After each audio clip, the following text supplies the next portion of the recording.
نحمده ونصلي على رسوله الكريم. محترم مسلمانانو،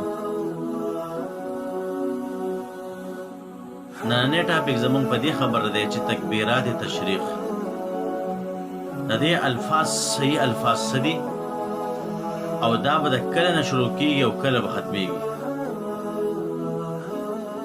نو محترمو، تکبیرات تشریق د هغې شروع کېدل دا به د عرفې د سحر نه وي. د عرفې په ورځ باندې د سحر د مانځه سره به هغه الفاظ شروع کېږي او بیا به د غټ اختر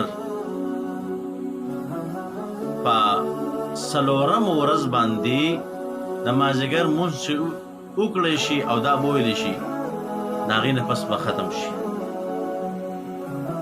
یعنی په دې کې چې کوم دی ټول دریش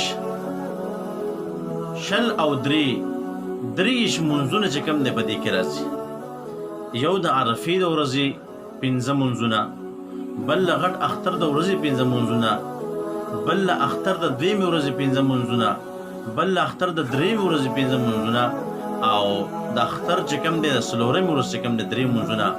نو دا چې کوم دی ټول دریش منځونه راځي. نو دا چې کوم دی د جمعې د ورځ نه به شروع کېږي. د عرفې ورځ چې کوم دی سبا ده، د جمعې د سحر نه به دا موږ شروع کوو. د خیره د دې الفاظ څه دي؟ هغه الفاظ هم چې موږ صحیح یاد کو چې به یې صحیح وایو. خو دې کې د دې خبرې چې کوم د احتیاط پکار دی چې دا په هر چا باندې کاغه نارینه دی او کاغه زنانه ده. خو چې هغه عاقل بالغ دی نو هغه به دا الفاظ په هغه باندې ویل چې کوم دی واجب دی چې دا الفاظ وایي.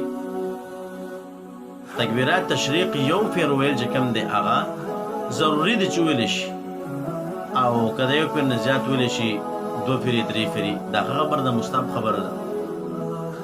هو یو کس دی د هغه نه مونځ وشو او راغی یوازې د خپل مونځ وکړي او د مانځه نه فس چې کوم دی هغه الفاظ بیا چې کوم دی یوازې ووایي.